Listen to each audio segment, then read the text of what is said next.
Right, what's going on, guys? Now, what we're going to talk about right now is we're going to talk about Nicolas Pepe because he's come out, he's made a lot of comments regarding his time at Arsenal.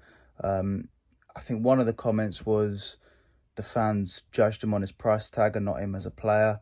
Then I saw one quote a week ago which said that the fans were behind him, though the only ones behind him. You guys have seen it. So I thought it would be good to have a discussion about Nicolas Pepe and just talk about his time at Arsenal because there's some stuff that's said about him that's true, and there's some stuff that I feel like people have got a short memory and they've forgotten a couple of things with Pepe. Now, first of all, he was signed for a hell of a lot of money, £72 million, and now we know years later he wasn't worth anywhere near that. And even at the time, I think a lot of people were questioning the price tag even then, but it was at a stage where everyone was just desperate for Arsenal to make signings and we weren't used to spending big money all the time. And I think the fact that we were doing it, people just got behind it automatically. Now, he was signed for big money and that comes with a lot of pressure, not English either. So that plays a part because it doesn't really buy you much time. And yeah, his first season, I think, if I'm being totally honest with you, remember, he had two managers. He had Emery up until November, and then Arteta came. There was a pandemic. I think he done okay. I think in his first season, he done okay. He was nowhere near the price tag, but he done okay. If I remember rightly, he got 2 assists in the semi-final of the FA Cup, done well, had a really good game.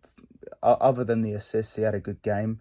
And in the final, he played well as well, set up Aubameyang for his winning goal against Chelsea. So overall okay, but his performances before then were decent, and that's the best I can give him. About a 5 or 6 out of 10 for his first season. Wasn't amazing, but wasn't poor in my opinion. Now his second season, what people really conveniently forget was, I thought Pepe was outstanding. I thought he played very well in his second season, and I think he was one of the shining lights in a really difficult time for the club. It was a very difficult season. It was Arteta's first full season. There was no fans in the stadium, and I think Nicolas Pepe could have been proud of that season. He done well, and people forget as well, he was voted our second best player, of the season. And that was including the likes of like Saka. Well, Saka won it, but Smith Rowe had a decency, Aubameyang, Lacazette, and Pepe got second, and he thoroughly deserved it as well. It wasn't a fluky vote. He deserved second place because he was, of all the Arsenal players that season, he definitely was the second best behind Saka. And he done well. He played on the left most weeks. Saka was on the right. I think in the first half of that season, I think Saka played some games at left wing back, but later on he became a right winger. And I believe it was Pepe on the left, Smith Rowe in the 10 most weeks, and Odegaard was kind of, he wasn't a regular because he was on loan. But he was playing, I think him and Smith Rowe were probably rotating along with Pepe. But Pepe played most of the games, played very well, put in some really good performances. And people haven't really spoken about that enough. I think in his second season, he definitely stepped up for us. And this was where, when the season ended, it was a poor season. Remember, the club was in disarray as well. There was protests about the Super League. It wasn't an easy season. And I think Pepe could leave that season with his head held high. He had a good campaign. What happened the following season was what changed everything. Now, I make a lot of calls. Everyone's an opinionated football fan. One of my big opinions going into the 21-22 season was that Pepe was going to be an absolute star that season. He was going to kick on from his previous season, and he was really going to be one of our key players. And I got that horribly wrong. It's one of the very few times I've got stuff very, very wrong, and that was wrong. And he didn't have a good 21-22 season. It was his last season at the club, and he wasn't great, but I don't think that was his fault.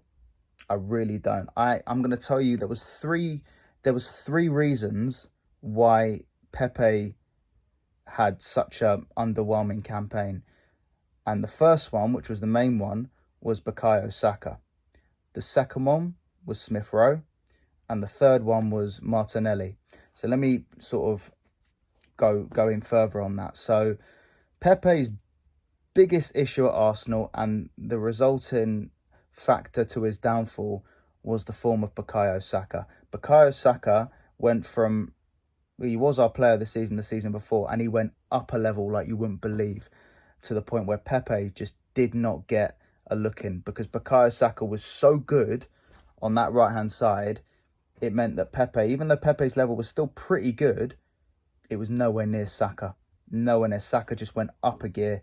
And also Smith Rowe. In the first half of that season, Emil Smith Rowe on the left, with Ødegaard in the 10, Aubameyang eventually leaving in November, but Aubameyang was playing football as well. But Smith Rowe on that left was putting in brilliant performances, and that meant that Pepe wasn't going to get game time because Smith Rowe done so well.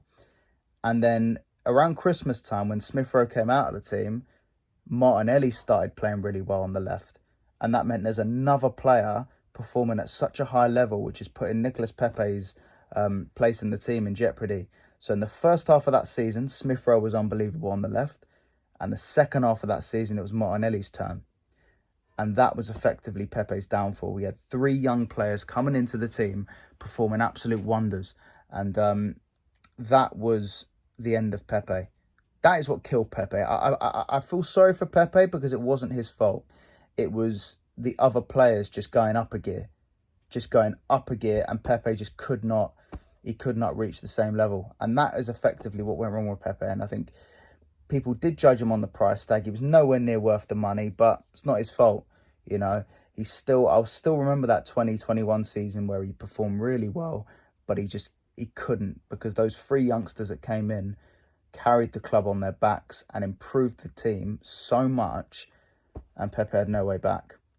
So that's Pepe's career at Arsenal in a nutshell. That's where it went wrong, and that's why I find it very difficult to call him a flop. If you said to me, was Nicolas Pepe a flop, I'll always say no. Was he worth the money? Nowhere near. Nowhere near worth the money.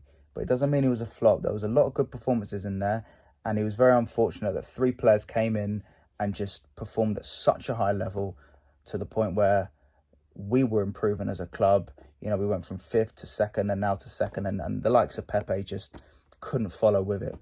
But anyway, that's my take on the Pepe situation, and that is effectively, in my opinion, why Nicolas Pepe at Arsenal had to end.